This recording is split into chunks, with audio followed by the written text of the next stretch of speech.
আসসালামু আলাইকুম। আমি মোহাম্মদ সুমন আলী, পড়াশোনা করতেছি বরিশাল বিশ্ববিদ্যালয়ে।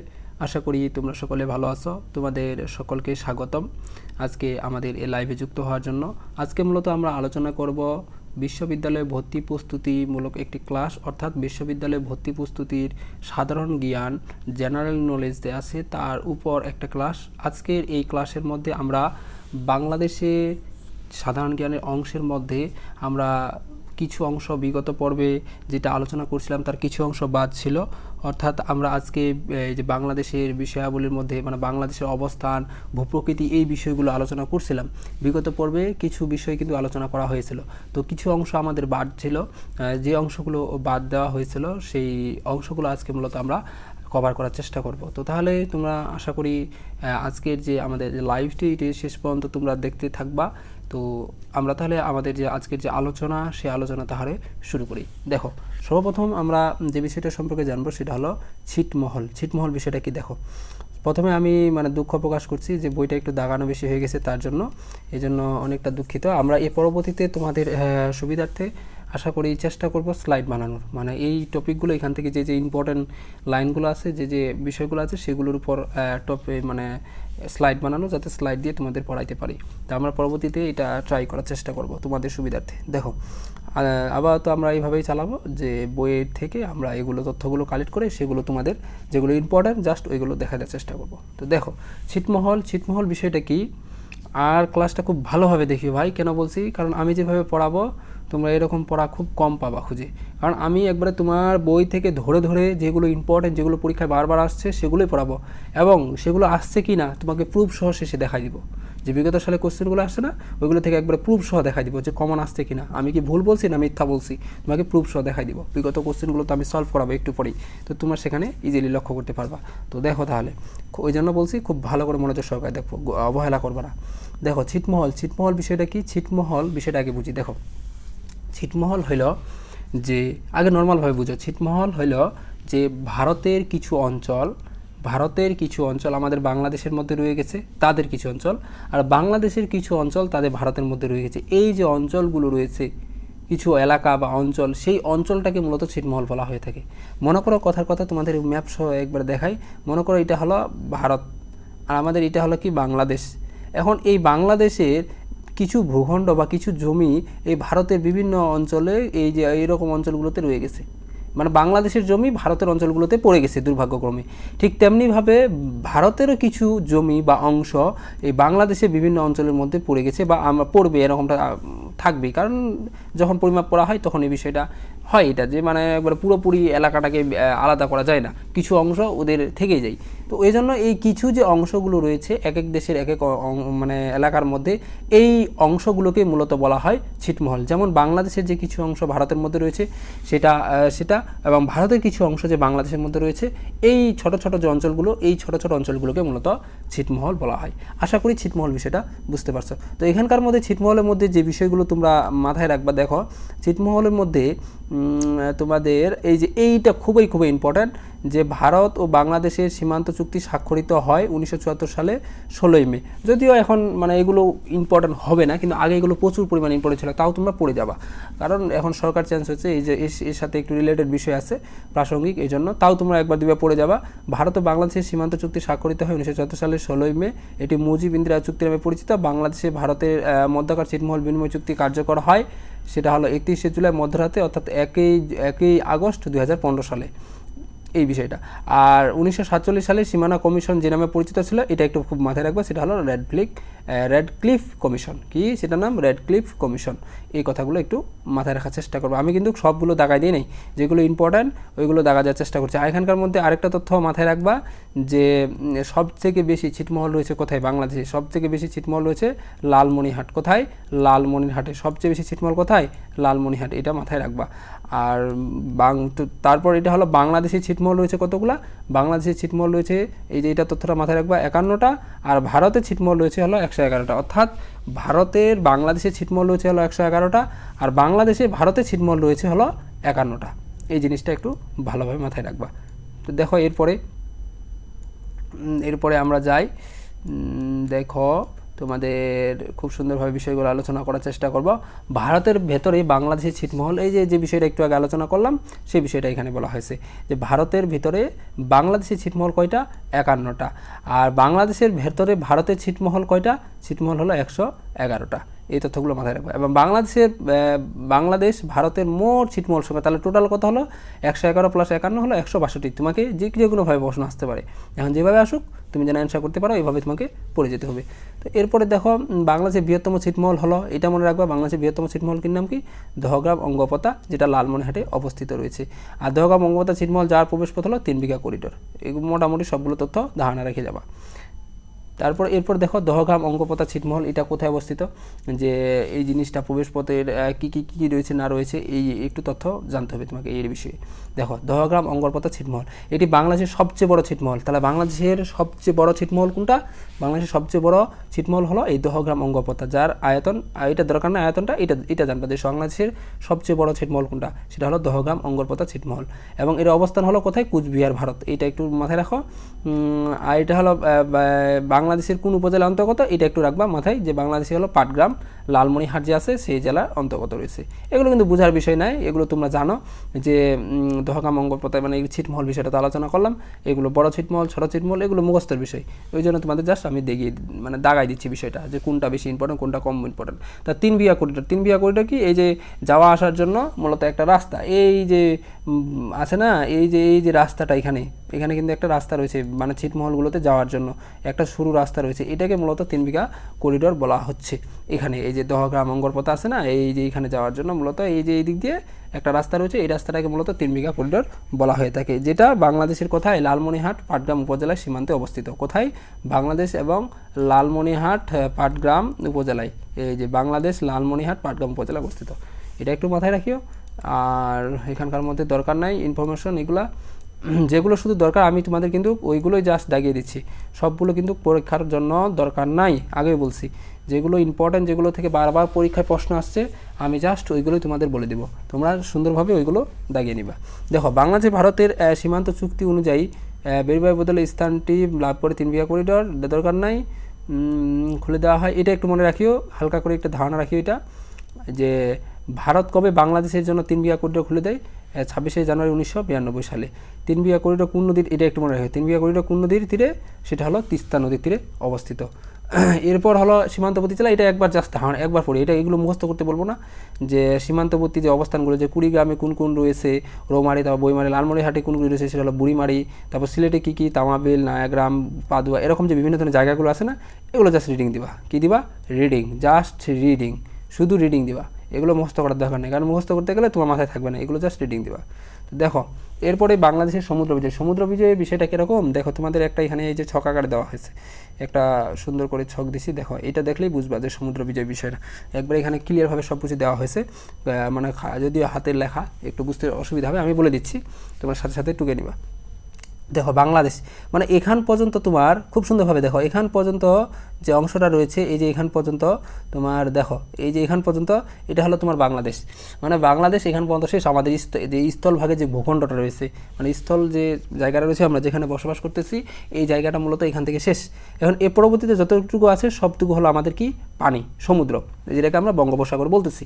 তো এখন এই সমুদ্রের যে অঞ্চলটা, এইটাকে মানে বিভিন্ন এলাকা ভেদে বিভিন্ন ধরনের নাম ধরা হয়, মানে আয়তন ভেদে। যেমন আমরা একটাই নদী, বাংলাদেশের নদী কি অসংখ্য নদী কিন্তু একটাই, তো একটা নদী এক এক অঞ্চল ভেদে, ওই নদীটা যখন অন্য যে অঞ্চল গেছে সেই অঞ্চল ভেদে মানুষজন ওই নদীর নাম রাখছে। ঠিক তেমনিভাবে এইখানেও এই যে সমুদ্রের যে অংশটা রয়েছে, এই অংশটার মানে দূরত্ব ভেদে এক এক অঞ্চলের এক এক নাম রয়েছে। যেমন আমরা যদি দেখি প্রথম থেকে, যে এই যে আমাদের যেখান থেকে ভূখণ্ড শেষ, সেখান থেকে 12 কিলোমিটার, সেখান থেকে কত কিলোমিটার, 12 কিলোমিটার হলো রাজনৈতিক অঞ্চল। তাহলে বাংলাদেশের সমুদ্র সীমার রাজনৈতিক অঞ্চল কত কিলোমিটার, তোমার পরীক্ষা কিন্তু আসে, সেটা হলো 12 কিলোমিটার।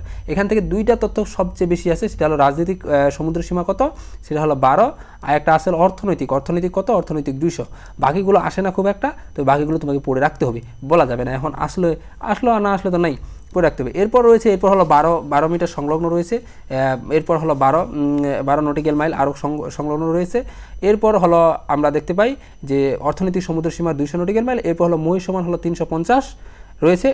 এরপর হলো বাকি যতটুকু অংশ রয়েছে সেটা হলো মুক্ত অঞ্চল রয়েছে। এটা হলো মূলত বাংলাদেশের সমুদ্রের গঠনটা। এভাবে মূলত বাংলাদেশের সমুদ্রের মানে গঠনটা রয়েছে আর কি, মানে এই প্রেক্ষাপটে মূলত সমুদ্রটা আমাদের ভাগ করা হয়েছে বিভিন্ন ধরনের শ্রেণীতে। তো দেখো বাংলাদেশের সমুদ্র বিজয়ের মধ্যে কি কি হয়েছে। বাংলাদেশের দেশে মানে দুটি দেশের মধ্যে সমুদ্র সীমা আমরা জানি, সেটা হলো একটা হলো ভারত আর একটা হলো মিয়ানমার রয়েছে। এর মধ্যে হলো রাজনৈতিক সমুদ্র সীমা আমাদের কত, এই যে তথ্যটা বললাম এই তথ্যটা খুব ভালোভাবে মাথায় রাখি। রাজনৈতিক সমুদ্র সীমা হলো 12 নটিক্যাল মাইল, আর 1 নটিক্যাল মাইল সমান 1.85 মানে 853 কিলোমিটার। আর বাংলাদেশের মোট সমুদ্র সীমা হলো 711 কিলোমিটার, এটাও মাথায় রাখবে। বাংলাদেশের মোট সমুদ্র সীমা কত, 711 কিলোমিটার। বাংলাদেশের সমুদ্রর প্রথম পূর্ণাঙ্গ মানচিত্র প্রকাশ করে, এটা মনে রাখবে, এটা অনেকবার পরীক্ষা আসছে চট্টগ্রাম বিশ্ববিদ্যালয় পরীক্ষা, বিশেষ করে বাংলাদেশের সমুদ্র সীমার প্রথম পূর্ণাঙ্গ মানচিত্র ছিল চট্টগ্রাম বিশ্ববিদ্যালয় এটা প্রকাশ করছে। তো বাংলাদেশে বনাম মিয়ানমার, এটার ক্ষেত্রে তোমরা মনে রাখবা যে মিয়ানমারের সমুদ্র সীমা নিষ্পত্তি বিরোধ মামলা রায় 2012 সালে 12 মার্চ, মোটামুটি একটা ধারণা রাখবা। আর বাংলাদেশের সাথে তোমরা একটা জিনিস মনে রাখতে পারো, বাংলাদেশের সাথে মিয়ানমারের সমুদ্র বিষয়ক যে আইন, সেই আইনটা মানে অর্থাৎ জার্মানি হামবুর্গ অবস্থিত সমুদ্র বিষয়ক আইন বিষয়ক যে আন্তর্জাতিক ট্রাইব্যুনাল, সেটার নাম হলো ইটলস দেখো সেটা পুনরূপ কি, international tribunal for the law of the sea, ইটলসের পুনরূপ। এটা একটু মাথায় রাখবা এই আইনটা বিষয়ে, মানে বাংলাদেশ এবং মিয়ানমারে কোন আইন রয়েছে এই সমুদ্র বিষয়ক, সেটা হলো ইটলস আইনটা রয়েছে, এই আইনটা, এবং এটা পুনরূপটা অনেকবার পরীক্ষায় আসছে। তো দেখো এরপরে তোমার যে তথ্যগুলো তোমাদের সুন্দরভাবে মাথায় রাখতে হবে, আমি কিন্তু তথ্যগুলো তোমাদের বলে দেবো যেগুলো মনে রাখবা। তো বাংলাদেশ বনাম ভারত, এই দুইটার মধ্যে যে বিষয় রয়েছে, তো যেহেতু বাংলাদেশে ভারতের বর্তমানে সাংঘর্ষিক অনেক বিষয় রয়েছে, তবে এটা ক্ষেত্রে প্রশ্ন আসার সম্ভাবনা খুব কম। তবে তারপরে তোমরা একটু মনে রাখতে পারো যে এটা হলো পার্লামেন্ট কোর্ট অফ অ্যাক্টিভিশন, যেটা হলো পিসিএ, এবং সমুদ্র সীমা মামলা রায় দেয় 2014 সালে। এটা খুব একটা ইম্পর্টেন্ট না, জাস্ট একবার পড়বা, শুধু অত গুরুত্ব দিবে না। এইগুলো তো পড়লাম আমরা। এক্সক্লুসিভ ইকোনমিক জোন, আমরা তো ইইজেড এগুলো দরকার নাই। 12 নটিক্যাল মাইল, 1 নটিক্যাল মাইল, এগুলো জানলাম আমরা। 1 নটিক্যাল মাইল সমান কত, বিষয়টা তোমাদের ধারণা দেওয়া হলো। রাজনৈতিক সমুদ্র সীমা কত, 200 নটিক্যাল মাইল। আর অর্থনৈতিক সমুদ্র সীমা কত, অর্থনৈতিক আমরা সবগুলো বিষয় কিন্তু ধারণা দেওয়ার চেষ্টা করলাম। রাজনৈতিক সমুদ্র সীমা হলো 200, আর অর্থনৈতিক সমুদ্র সীমা আমাদের কত নটিক্যাল মাইল, আর উপকূল থেকে 354 নটিক্যাল মাইল পর্যন্ত মই সমান, যেটা একটু আগে দেখানো ট্রাই করলাম। অর্থাৎ 12 কিলোমিটার হলো রাজনৈতিক, 12 নটিক্যাল মাইল হলো রাজনৈতিক, আর 200 নটিক্যাল মাইল হলো আমাদের অর্থনীতি। তারপর গুরুত্বপূর্ণ আরও কিছু তথ্য, এগুলো মোটামুটি ধারণা রাখবা। এবং আন্তর্জাতিক সমুদ্র বিষয়ক আইনকে বলা হয়, এটা একটু মাথায় রাখো যে আন্তর্জাতিক সমুদ্র বিষয়ক আইনকে কি বলা হয়, আনক্লোজ। আন্তর্জাতিক সমুদ্র বিষয়ক আইন নাম কি, আন্তর্জাতিক সমুদ্র বিষয়ক আইনের নাম হলো আনক্লোজ। এবং আনক্লোজ এই পুনরূপটা হলো United Nation Convention of the law on the law of the sea. এবং ইইজেড নামে একটা বিষয় রয়েছে সমুদ্র বিষয়, সেটা হলো এক্সক্লুসিভ ইকোনমিক জোন, ইসিসি নামে একটা বিষয় রয়েছে। এবং এখানে ব্লু ইকোনমিক্স নামে একটা বিষয় রয়েছে, সেটাও কিন্তু এই নদী বিষয়ের সাথে সম্পর্কিত, আমরা কিন্তু ওইটাও পাবো। এটা কিন্তু একটা এমসিকিউ আসছিল। এক নজরে আমরা বিষয়গুলো দেখব। এইটা খুবই ইম্পর্ট্যান্ট, এখান থেকে অনেকবার প্রশ্ন আসছে। এই যে বিশেষ করে এই ছকটা আছে না, এই ছকটা থেকে তোমাদের খুবই ইম্পর্ট্যান্ট, একবারে 3 স্টার দিয়ে দাও, কারণ এটা অনেকবার প্রশ্ন আসছে ভাই, অনেকবার এখান থেকে প্রশ্ন আসছে, একবারে এটা 3 স্টার দিয়ে দাও। দেখো এখানে কী তথ্যগুলো আছে খুব ভালোভাবে কিন্তু খেয়াল করিও, কারণ এই তথ্যগুলো থেকে অনেকবার প্রশ্ন আসছে, বারবার প্রশ্ন এখান থেকে আসে। তো দেখো বাংলাদেশের সবচেয়ে বড় জেলা, কী জেলা বলছে, সবচেয়ে বড় জেলা, কালারটা চেঞ্জ করে নিই। দেখো বাংলাদেশের সবচেয়ে বড় জেলা কোনটা, সেটা হলো রাঙ্গামাটি। আয়তনে খুব ভালোভাবে দেখতে হবে, এখানে কিন্তু দুইটা বিষয় আছে, একটা আছে আয়তনে আছে, আর একটা আবার জনসংখ্যায় আছে, দুইটা কিন্তু ভিন্ন। দেখো আয়তনের সবচেয়ে বড় জেলা কোনটা, রাঙ্গামাটি, কারণ রাঙ্গামাটিতে অনেক বেশি এলাকা রয়েছে, কিন্তু মানুষজন কিন্তু কম, মানুষজনের দিক থেকে আবার এটা বড় না। তো এমনিতে অবস্থান আয়তনের দিক থেকে মানে কতটুকু এলাকা পর্যন্ত এই জেলাটা বিস্তৃত, এরকম দিক থেকে যদি আমরা ধরতে যাই, তাহলে রাঙ্গামাটি হলো আমাদের সবচেয়ে বড় জেলা। এরপর হলো আয়তনের দিক থেকে আমাদের যে ক্ষুদ্রতম জেলা রয়েছে, আয়তনের দিক থেকে যদি আমরা সবচেয়ে ছোট জেলা ধরতে চাই, সেটা হলো নারায়ণগঞ্জ, যেটা হলো আয়তনের দিকে সবচেয়ে ছোট জেলা। বাংলাদেশের ছোট প্রশাসনিক বিভাগ, এটা মোটামুটি মনে রাখিও, এটা অনেকবার পরীক্ষা যদিও আসছে। সবচেয়ে ছোট প্রশাসনিক বিভাগ হলো ময়মনসিংহ। তারপর বাংলাদেশের সবচেয়ে উত্তরের জেলা, এটাও মাথায় রাখতে হবে, উত্তরের জেলা হলো পঞ্চগড়, আমরা জানি। এখন এখানে কয়েকটা বিষয় আছে, তোমাকে উত্তর, দক্ষিণ, পূর্ব, পশ্চিম উত্তর, দক্ষিণ, পূর্ব, পশ্চিম এই বিষয়গুলো কোন জেলা, কোন উপজেলা এবং কোন স্থান সর্বশেষ বাংলাদেশে রয়েছে, এই 3টা তথ্য মনে রাখতে হবে। এই 4 দিকেরই, কী বললাম আবার বলছি, পূর্ব, পশ্চিম, উত্তর, দক্ষিণ এই 4 দিকেরই সর্বশেষ যে স্থানটা, ওই স্থানটা কোন উপজেলায় এবং কোন জেলার মধ্যে রয়েছে, এটা সবগুলো ক্ষেত্রে জানতে হবে। তো বাংলার সর্ব উত্তরের জেলা হলো পঞ্চগড় এবং সর্বদক্ষিণের যে উপজেলা সেটা হলো টেকনাফ, আমরা যেটা জানি। এবং জনসংখ্যায় বাংলাদেশের ক্ষুদ্রতম যে উপজেলা, সেই ক্ষুদ্রতম উপজেলা হলো বন্দর, যেটা নারায়ণগঞ্জে। এবং আয়তনে বাংলাদেশের তথা দক্ষিণ এশিয়ার বৃহত্তম গ্রাম হলো বানিয়াচং, যেটা হবিগঞ্জে অবস্থিত রয়েছে। এরপরে দেশে 8টি বিভাগে আয়তন, জেলার সংখ্যা, এগুলো জাস্ট একবার মোটামুটি ধারণা রাখবা যে 8টা বিভাগ যে রয়েছে বাংলাদেশে, 8টা বিভাগের মানে আয়তন কতটুকু, তারপরে হলে কতটা প্রত্যেকটা মধ্যে জেলা রয়েছে এবং বৃহত্তম জেলা কোনটা, জাস্ট একবার চোখ বোলাবা আর কি। এগুলো মুখস্থের অত বিষয় না, এগুলো থেকে মুখস্থ করাও যায় না, এগুলো মাথাও থাকবে না, এগুলো ভুলে যাবা। তো এগুলো জাস্ট চোখ বোলাবা, চোখ বোলাই দেখে নিবা একবার দুইবার যে কোনটা কতটা রয়েছে, বিশেষ করে জেলাটা দেখবা যে কোনটা বিভাগে কয়টা করে জেলা রয়েছে, এটা একবার দুইবার আসছিল, জাস্ট এটা মুখস্থ করতে বলবো না আমি, জাস্ট এটা চোখ বোলাই নিবা। দেখো এরপর রয়েছে বাংলাদেশের প্রান্তীয় সীমানা। বাংলাদেশের এই যেটা বললাম না, এটা খুব ভালোভাবে মাথায় রাখতে হবে। এই ছকটা যেটা একটু আগে বললাম যে উত্তর, দক্ষিণ, পূর্ব, পশ্চিম আছে না, পূর্ব, পশ্চিম, এই 4 দিকের বিষয়গুলো মাথায় রাখতে হবে যে কোন দিকের কোন জেলা। এটা অনেকবার পরীক্ষা আসছে, অনেকবার আসছে যে সর্বশেষ জেলা কোনটা, সর্বশেষ থানা এবং স্থান, এই 3টা ইনফরমেশন প্রত্যেকটার। তো আমরা প্রথমটা দেখি, প্রথমটা হলো উত্তর। উত্তরের সর্বশেষ জেলা হলো পঞ্চগড়, যেটা হলো আমার পাশের জেলা আর কি, পঞ্চগড়। থানা হলো তেঁতুলিয়া আর স্থান হলো বাংলাবান্ধা বা জাগিরজোত, ওইটা 2টা নামই ব্যবহার করা হয়। আর সর্বদক্ষিণ, দক্ষিণের হলো কি, দক্ষিণের জেলা হলো আমাদের কক্সবাজার আর থানা হলো টেকনাফ এবং স্থান হলো ছেড়াদ্বীপ বা সেন্ট মার্টিন। তা পূর্বের যেটা রয়েছে, পূর্বের হলো আমাদের হলো বান্দরবান এবং থানা হলো থানচি আর স্থান হলো আখাইনুঠং। তারপর এরপর হলো পশ্চিমে আছে জেলা হলো চাঁপাইনবাবগঞ্জ আর থানা হলো শিবগঞ্জ এবং স্থান হলো মনকষা। এখন এগুলো বিষয়গুলো তোমরা ম্যাপের মাধ্যমে একটু পড়বা আর কি। মানে ম্যাপের মাধ্যমে বলতে কীরকম বোঝাচ্ছি, তোমরা এই যে বাংলাদেশের মনে হয় জাস্ট একটা যদি আমরা অনুমান করে একটা ম্যাপ দিই তাহলে বিষয়টা খুব সুন্দরভাবে বুঝবা। দেখো যে তোমাদের বোঝার সুবিধার্থে একটা ম্যাপ আঁকাচ্ছি, জাস্ট বোঝার সুবিধার্থে। এরকম একটা ম্যাপ আছে না, তো এখানে হলো তোমার উত্তরের সর্বশেষ দিক, এটা হলো দক্ষিণের সর্বশেষ দিক, এটা হলো পূর্বের এখানে সর্বশেষ দিক, এই না পূর্বে এখানে সর্বশেষ দিক, এখানে পশ্চিমের সর্বশেষ দিক। এভাবে তোমরা ম্যাপের মাধ্যমে নামগুলো লিখে নিবা, ম্যাপটা অঙ্কন করে এখানে যে নামগুলো আছে না, নামগুলো লিখে নিবা, লিখে নেওয়ার পর তারপর এখানে বসাই দিবা। অনেক বই আবার এই ম্যাপটা অঙ্কন করা থাকে এবং নামগুলো দেওয়া থাকে, এভাবে পড়লে তোমার মাথায় বেশি থাকবে, তুমি ভুলে যাবা না।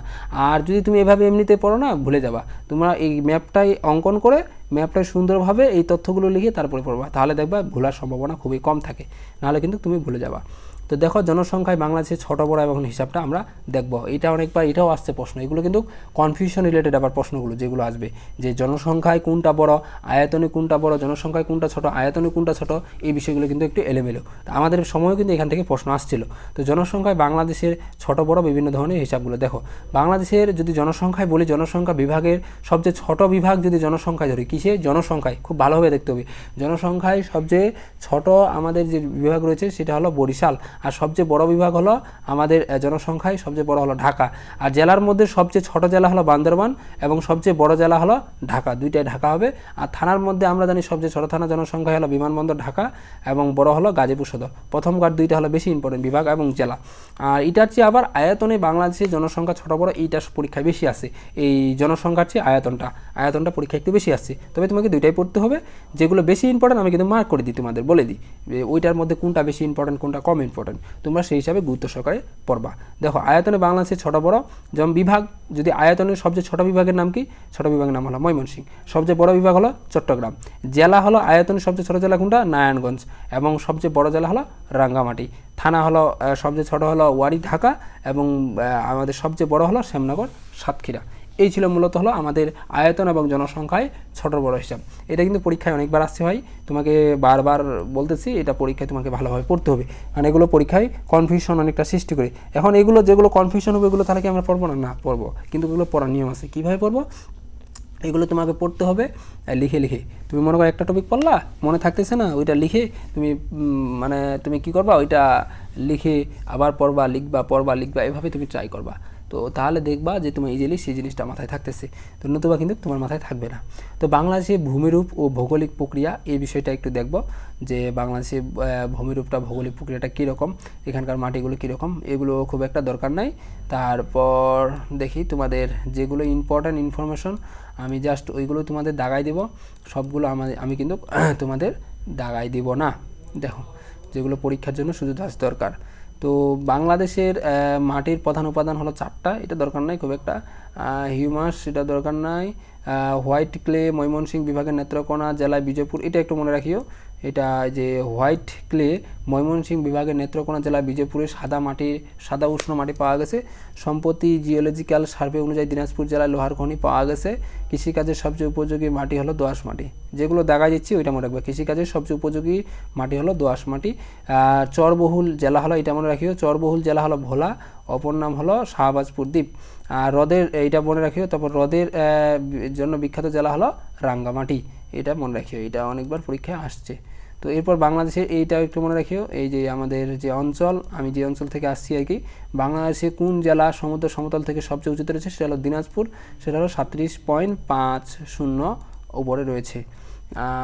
তারপর হলো বঙ্গবন্ধু মানমন্দির, এটা খুব একটা এবার জন্য ইম্পর্টেন্ট না, জাস্ট এটা একটু মনে রাখে। বঙ্গবন্ধু মানমন্দির নির্মিত হয় ডক্টর জাফর ইকবাল, এটি স্বপ্ন নিবন্ধে বঙ্গবন্ধু মানমন্দিরের প্রথম ধারণা দেন, কে এটা দেন, মোহাম্মদ জাফর ইকবাল। জাস্ট এটা মনে রাখি। এবং অবস্থানটা, এটা কোথায় অবস্থান, ফরিদপুরে ভাঙ্গা উপজেলায়, শেষ, অত দরকার না এটা। এবার যে ইনফরমেশন এটা দরকার পরীক্ষার জন্য, এটা অনেকবার পরীক্ষায় আসছে, অনেকবার আসছে ভাই, ওই জন্য তোমাদের ওইটা বলতেছি, যেটা আসছে তোমাদের কিন্তু ওইটা বলে দিচ্ছি যে এটা পরীক্ষা আসছে, এটা পরীক্ষা এইভাবে আসছে, তোমরা কিন্তু সেভাবে দাগাই নিবা, তাহলে তোমাদের জন্য সুবিধা হবে, তোমরা পরীক্ষায় ইজিলি কমন পাবা। এগুলো থেকে যদি প্রশ্ন আসে অবশ্যই কমন পাবা, আর এখান থেকে কিন্তু প্রশ্ন একটা না একটা দেই, ওই জন্য খুব ভালোভাবে ক্লাসটা দেখো এভারেস্ট চূড়ায় বাংলাদেশিরা, তো বাংলাদেশি এভারেস্ট বিজয়ী 67তম দেশ বাংলাদেশ, মানে এভারেস্টে 67তম অবস্থানে রয়েছে এভারেস্ট বিজয়ীদের মধ্যে। তো মানে এর আগে করে নাই, এর আগে করতে পারে না, 67তমতে গিয়ে করতে পারছে। তো এটা কত সালে হয়েছে, 2010 সালের মধ্যে হয়েছে। তো এর মধ্যে যদি আমরা নাম দেখি এবং নামগুলো যদি আমরা লক্ষ্য করি, তো প্রথম যে ব্যক্তি করেছে তার নাম হলো মুসা ইব্রাহিম, এটা খুব ভালোভাবে রাখবা, প্রথম ব্যক্তিকে মুসা ইব্রাহিম। এরপর রয়েছে M.A. মুহিত, যেটা আব্দুল মুহিত এটা, এবং এই ব্যক্তির আমরা রাখবো প্রথম ব্যক্তিকে, আর প্রথম মহিলা হলো নিশাত মজুমদার, প্রথম মহিলা হলো কি নিশাত মজুমদার, আর দ্বিতীয় মহিলা হলো ওয়াসফিয়া নাজরিন, দ্বিতীয় মহিলা হলো ওয়াসফিয়া নাজরিন। তবে সবচেয়ে বেশি মনে রাখবো প্রথম পুরুষ হলো মুসা ইব্রাহিম, আর প্রথম মহিলা হলো নিশাত মজুমদার কত সালে, 2012 সালে, আর মুসা ইব্রাহিম হলো 2010 সালে। এই তথ্যগুলো একটু মাথায় ভালোভাবে রাখিও, এই তথ্যগুলো থেকে অনেকবার প্রশ্ন আসছে তোমাদের। তো এরপরে দেখো বাংলাদেশের আবহাওয়া ও জলবায়ু, বেশি আর ইনফরমেশন নাই তোমাদের, প্রায় শেষের দিকে। তো তোমরা যদি একটু লক্ষ্য করো, দেখো বাংলাদেশের যে আবহাওয়া এবং জলবায়ু, আমরা এটা একটু ধারণাতে চেষ্টা করবো বাংলাদেশের আবহাওয়াটা কীরকম, জলবায়ু কীরকম। বাংলাদেশের ভৌগোলিক ক্রান্তীয় মৌসুমী জলবায়ু অন্তর্গত, মানে এখানে বেশি আমাদের বাংলাদেশে এমন একটা অবস্থান, সেটা বেশি গরম না বেশি ঠান্ডা না, এমন একটা অবস্থা, মানে জলবায়ু উপাদান মূলত তাপমাত্রা এবং বায়ু আর্দ্রতা আমাদের এখানে লক্ষ্য করা যায়। এবং বাংলাদেশের আবহাওয়া কেন্দ্র হলো 4টি, এটা একটু মাথায় রাখিও, তোমাদের দেখাই দিই, যেগুলো ইম্পর্টেন্ট ওইগুলো দাগিয়ে দিই। দেখো বাংলাদেশের আবহাওয়া কেন্দ্র কয়টা, 4টা। বাংলাদেশে এইটা মনে রাখবো, এটা অনেক বাইরে। বাংলাদেশের উষ্ণতম মাস কোনটা, এপ্রিল। বাংলাদেশের উষ্ণতম মাস কোনটা, এপ্রিল। শীতলতম মাস কোনটা, মাথায় রাখি এগুলো, জানুয়ারি। শীতলতম মাস হলো জানুয়ারি, একটু কম দাগাই দিই যাতে তোমরা বুঝতে পারো। দেখো বাংলাদেশের উষ্ণতম মাস এপ্রিল, শীতলতম মাস জানুয়ারি। তা বাংলাদেশের উষ্ণতম জেলা হলো রাজশাহী, উষ্ণতম স্থান নাটোরের লালপুর, নাটোরের কি লালপুর। আর বাংলাদেশের শীতলতম জেলা হলো সিলেট, মানে শীতলতম স্থান হলো লালখান, শ্রীমঙ্গল, মৌলভীবাজার যেটা অবস্থান। সবগুলো এগুলো মনে রাখতে হবে, বাদ দিবে না। বাংলাদেশের সর্বোচ্চ বৃষ্টিপাত হয় যেখানে শীতল, সেখানে তো বৃষ্টিপাত হবে, তার মানে সিলেটের লালখানে। আর বাংলাদেশের সর্বনিম্ন বৃষ্টিপাত হয়, মানে যেখানে গরম সেখানে তো কম বৃষ্টিপাত হবে, সেটা হলো লালপুর। তা আমরা একটা জিনিস এখানে মনে রাখতে পারি, এই যে আমি একটা জিনিস লিখে রাখছি এখানে, পুর মানে কি, পুড়ে যাওয়া মানে কি, সেখানে গরম অবস্থায়, তার মানে এখানে গরম মানে কি কম বৃষ্টিপাত হবে, আর একটা গরম মানে কি এখানে সবচেয়ে বেশি উষ্ণতম স্থান। তোমরা এইভাবে কিন্তু মনে রাখতে পারো, যেটা হলো নাটোরের লালপুর, সেখানে সবচেয়ে কম বৃষ্টিপাত হয় এবং সেখানে গরম উত্তাপ পরিমাণটা বেশি। এই তথ্যগুলো সবগুলো মনে রাখবা, এগুলো পরীক্ষার জন্য অনেক অনেক ইম্পর্ট্যান্ট। তারপর এগুলো বাকি যে তথ্যগুলো রয়েছে এগুলো জাস্ট ধারণা রাখবা যে বাংলা শীতকালে বৃষ্টিপাত হওয়ার কম কারণ, এটা জাস্ট ধারণা রাখবা যে উত্তর পূর্ব মৌসুমী বায়ু, এগুলো জাস্ট পড়বা যেগুলো দেখাই দিচ্ছি বাকিগুলা। এখন বাকি যে এখানকার আরও কিছু ইনফরমেশন আছে দেখো, এগুলা উত্তর গোলার্ধে দীর্ঘতম রাত কত, সেটা হলো 21শে জুন। আর উত্তর গোলার্ধে দীর্ঘতম রাত কত, দেখো উত্তর গোলার্ধে দীর্ঘতম দিন, তোমাকে দিন বলছে, তার মানে ওই তারিখটা হলো উত্তর গোলার্ধে সবচেয়ে ছোট দিন। প্রশ্নটা কিন্তু এভাবে ঘুরে আসতে পারে যে উত্তর গোলার্ধে সবচেয়ে ছোট মানে যে সবচেয়ে ছোট রাত কত, সবচেয়ে ছোট উত্তর গোলার্ধের সবচেয়ে ছোট রাত বা কম সময়ের রাত কোন দিন, ওই 21শে জুন। কারণ ওই দিন দীর্ঘতম দিন মানে কি, দিনটা বড়, মানে তখন রাতটা কি সবচেয়ে ছোট না, তো ওই জন্য প্রশ্নটা এভাবে ঘুরে আসতে পারে। আর উত্তর গোলার্ধে দীর্ঘতম রাত যদি বলে তাহলে হচ্ছে 22শে ডিসেম্বর। আবার প্রশ্নটা ঘুরে আসতে পারে যে উত্তর গোলার্ধে আমাদের সবচেয়ে কম দিন বা কম সময়ের দিন কত, তাহলে এটা হবে 22শে ডিসেম্বর। কথা কি বুঝতে পারছো? মানে ঘুরাই যেভাবে দেখ তোমাকে এইভাবে অ্যান্সার করতে হবে। তা পৃথিবীর সর্বত্র দিন রাত মানে দিন রাত প্রায় সমান হয়ে থাকে, সেটা হলো 21শে মার্চ ও 23শে সেপ্টেম্বর। এই মানে তারিখগুলোতে দিন রাত প্রায় সমান হয়ে থাকে, মানে একই একটা ব্যালেন্সে চলে আসে এই তারিখগুলোতে। তো এরপরে দেখো আমাদের যে বিষয়টা আমরা তোমাদের দেখানো ট্রাই করব, দেখো যে স্পার্কো একটা বিষয় রয়েছে, স্পার্কো বিষয়ে আমরা একটু দেখব। স্পার্কো জিনিসটা কি, এটা থেকে অনেকবার প্রশ্ন আসছে যে স্পার্কো হলো মহাকাশ গবেষণার দূর অনুধাবন একটা প্রতিষ্ঠান, মহাকাশ বিষয়ে এরা গবেষণা করে স্পার্কো। তো এইটা অবস্থান হলো আগারগাঁও, ঢাকা। এবং এইটা এখানকার থেকে যেই জিনিসটা সবচেয়ে বেশি প্রশ্ন আসছে, এই যে স্টার মার্ক করে দিচ্ছি যেটা না, ওইটা থেকে অনেকবার কোশ্চেন আসছে যে যে কইটা পরিচালনা করে এটা কার অধীনে থাকে, এটা হলো প্রতিরক্ষা মন্ত্রণালয়ের অধীনে। কার অধীনে এটা হলো প্রতিরক্ষা মন্ত্রণালয়ের অধীনে থাকে। এবং এর কাজ কি, এর কাজ হলো ঘূর্ণিঝড় ও দুর্যোগের পূর্বাভাস, এবং এর প্রধানকে প্রধানমন্ত্রী। এই তিনটা তথ্য, বিশেষ করে শেষের তিনটা তথ্য খুব ভালোভাবে পড়বা, শেষের তিনটা তথ্য কি করবা, খুব ভালোভাবে পড়বা, এগুলো মিস দিবা না। যে পরিচালনা কে করেছিলেন, সেটা হলো প্রতিরক্ষা মন্ত্রণালয়ের অধীনে। তারপর কাজ কি, ঘূর্ণিঝড় ও দুর্যোগের পূর্বাভাস দেওয়া। আর প্রধান হলো প্রধান হলো প্রধানমন্ত্রী। তো এই তথ্যগুলো মাথায় খুব ভালোভাবে রাখবা। তারপর হলো বাংলাদেশের কোন ঋতুকে স্বতন্ত্র ঋতু বলা হয়, সেটা হলো বর্ষা, এটা জানো। বাংলাদেশের কোন ঋতুকে ঋতুরাজ বলা হয়, সেটা হলো বসন্ত। এই তথ্যগুলো মাথায় রাখবা। তারপর এরপর হলো বাংলাদেশের শীতকালে এটা দরকার নাই। বাংলাদেশের কালবৈশাখী ঝড়, এটাও খুব একটা ইম্পর্টেন্ট না। বায়ুমণ্ডলে কোন স্তরে ওজনের বিপুল উপস্থিতি লক্ষ্য করা যায়, সেটা স্ট্রেটোমণ্ডল, এটা একটু মাথায় রাখিও। বাতাসে কোন গ্যাসের পরিমাণ বেশি, এটাও রাখিও, সেটা হলো নাইট্রোজেন। কিসের পরিবর্তন হয়, তাপমাত্রার। গ্রিনহাউস ক্ষতির কারণ কি, সেটা হলো সিএফসি গ্যাস। তারপর আছে এরপর ভূপৃষ্ঠ কি, ভূপৃষ্ঠের বহিরাগত বা বহিরাবরণ, এটা জানি, এটা দরকার নেই শেষেরটা, এগুলো মোটামুটি মনে রাখবা। দেখো এরপর হলো ভূপৃষ্ঠ কেন্দ্র। বাংলাদেশে ভূপৃষ্ঠ কেন্দ্র কয়টা রয়েছে, এটা একটু মাথায় রাখিও। বাংলাদেশে 4টি ভূপৃষ্ঠ কেন্দ্র রয়েছে। 4টির মধ্যে প্রথমটা জাস্ট ভালোভাবে একটু, প্রথমটা কোথায়, বেতুবিনী আর রাঙ্গামাটি। আর বাকিগুলো জাস্ট ধারণা রাখি, এমনিতে পড়ে নিও। যে প্রথমটা খুব ভালোভাবে পড়িও, কারণ ওইটা থেকে অনেকবার আসছে যে প্রথম ভূপৃষ্ঠ কেন্দ্রটি কোথায় অবস্থান রয়েছে। আর বাকিগুলো একটু ধারণা রাখিও। তো এরপর দেখো আমাদের বেশি আর নাই, আমাদের আর 2টা পৃষ্ঠা রয়েছে। তারপর আমরা বিগত সালে যে কোশ্চেনগুলো রয়েছে তোমাদের সেগুলো বাস্তবে প্র্যাকটিস করে দেখাবো, যেগুলো পরীক্ষায় আসছে কিনা। এগুলো এই টপিকটা আগে ইম্পর্টেন্ট ছিল, এখনকার জন্য ইম্পর্টেন্ট নাই। তো এই জন্য আমরা বললাম না, জাস্ট এটা শুধু এমনিতে মাথায় রাখিও, পড়ে নিও। এবং এখানকার মধ্যে যদি পড়তে চাও, তোমাকে যদি কয়েকটা ইনফরমেশন দেখাই দিই, জাস্ট যে তোমাদের যদি ইম্পর্টেন্টগুলো দেখা দিই, এই যে স্যাটেলাইটের প্রধান কাজ কি, প্রধান কাজ এটা শুধু মাথায় রাখি, অতগুলো দরকার নেই।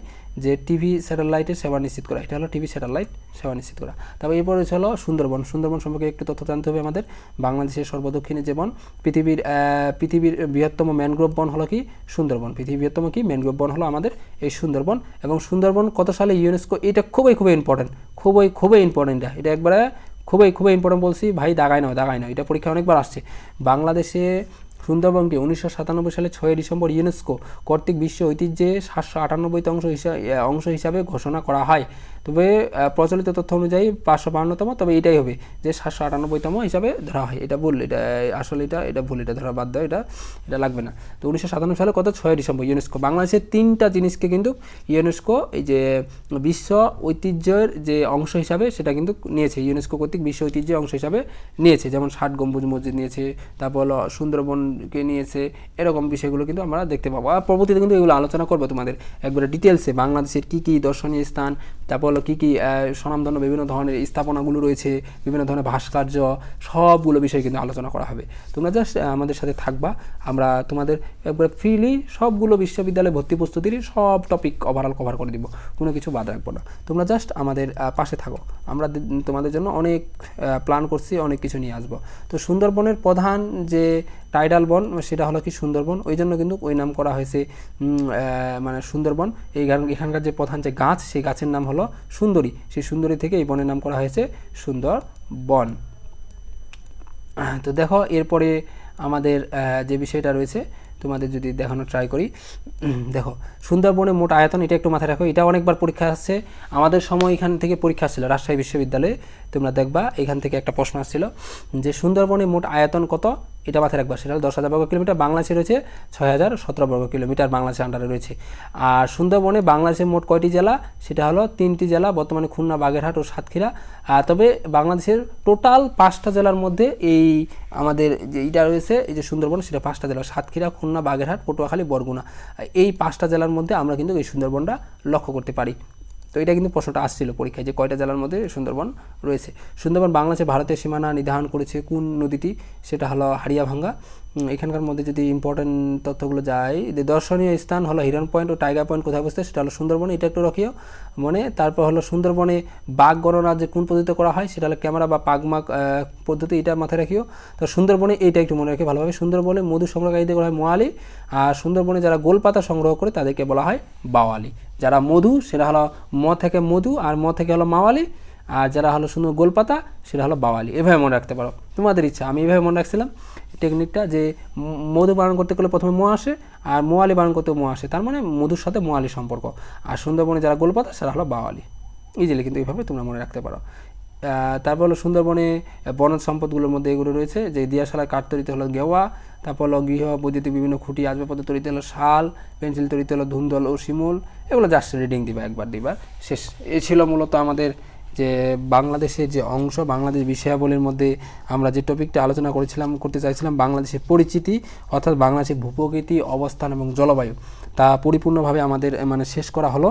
এর পরবর্তীতে আমরা বাংলাদেশের নদ নদীটা আলোচনা করব এবং আসার চেষ্টা করব একটা পর্বের মাধ্যমেই তোমাদের সম্পূর্ণ যে বাংলাদেশের নদ নদীটা আলোচনা করে শেষ করে দেবে। অর্থাৎ আমরা জিকের পর আশা করি সম্পূর্ণ বইটা, আমাদের জিকে যে বইটা রয়েছে, সেই বইটা আশা করি 15 থেকে 20টা ক্লাসের মধ্যে কভার করার চেষ্টা করব সম্পূর্ণ বইটা। এবং এই ক্লাসগুলো শুধু নির্দিষ্ট কোনো সময়ের জন্য থাকবে না, এই ক্লাসগুলো ওভারঅল তোমাদের যে কোনো সময়, কেউ যদি মনে করো দেরিতেও বিশ্ববিদ্যালয়ে ভর্তি প্রস্তুতি নেই, সেই সময়ের জন্য এই ক্লাসগুলো দরকার হবে, সেই সময় এই টপিকগুলো দরকার হবে। কারণ এগুলো তো আর সাম্প্রতিক না, যেগুলো সাম্প্রতিক সেগুলো আমরা পরবর্তীতে যদি, যে অনেক কিন্তু বিষয় সাম্প্রতিক পাবো, এখন পাবো না তো এটা না, অনেক কিছু জিনিস চেঞ্জও হবে। তো যেগুলো চেঞ্জ হবে আমরা পরবর্তীতে চেষ্টা করবো সেগুলো বিষয়ে নতুন তথ্য দেওয়ার। তো এরপরে আমরা যে এত কিছু যে পড়াইলাম, এখন দেখি যে আমরা যে পড়ালাম এগুলো কি বৃথা, আমরা কি এগুলোতে আদৌ কমন পাবো? আপনি যে পড়াইলেন, এখন আপনি প্রমাণ দেন যে আপনি যে পড়ালেন তো এগুলোতে কমন পড়বে কি না, এগুলোতে আপনি যে পড়ালেন এগুলোতে কমন কই পড়ছে, প্রমাণ দেখাবেন না? তো দেখো এখন আমরা প্রমাণে যদি যাই তাহলে বিষয়টা খুব সুন্দরভাবে দেখতে পাবো। দেখো বাংলাদেশের বনাঞ্চলে প্রতিনিয়ত লবণাক্ত পানি দ্বারা প্লাবিত হয়। তো দেখো আমরা একটু আগে পড়লাম যে বাংলাদেশের যে বনাঞ্চল রয়েছে, কোন বনাঞ্চল, আমরা যে সুন্দরবন যখন আলোচনা করলাম তখন কিন্তু ওইখানে এই বিষয়টা কিন্তু খুব ভালোভাবে দেওয়া হয়েছে। তোমাদের কিন্তু আমি আরেকটা বিষয় বলে দিই, তোমাদের আমি প্রথমে এটা যদিও বলছি, তারপর বলি যে আমি যে টপিক পড়াচ্ছি সেই টপিক আমি শুধু যেগুলো দাগিয়ে দিব, যেগুলো শুধু তোমাদের পড়ার সুবিধাতে দাগিয়ে দিব, শুধু জাস্ট এগুলোই পড়বা না। কি পড়বা? আমি যেগুলো দাগিয়ে দিব এগুলো গুরুত্ব সব থেকে বেশি দিবা। কি বললাম? গুরুত্ব দিবা সব থেকে বেশি এগুলো, কারণ এগুলো মোস্ট ইম্পর্টেন্ট, এগুলো পরীক্ষা থেকে বেশি প্রশ্ন আসবে। কিন্তু বাকি যে ইনফরমেশনগুলো আছে ওইগুলো তোমরা কি করবা, ওইগুলো জাস্ট তোমরা রিডিং পড়ে যাবা।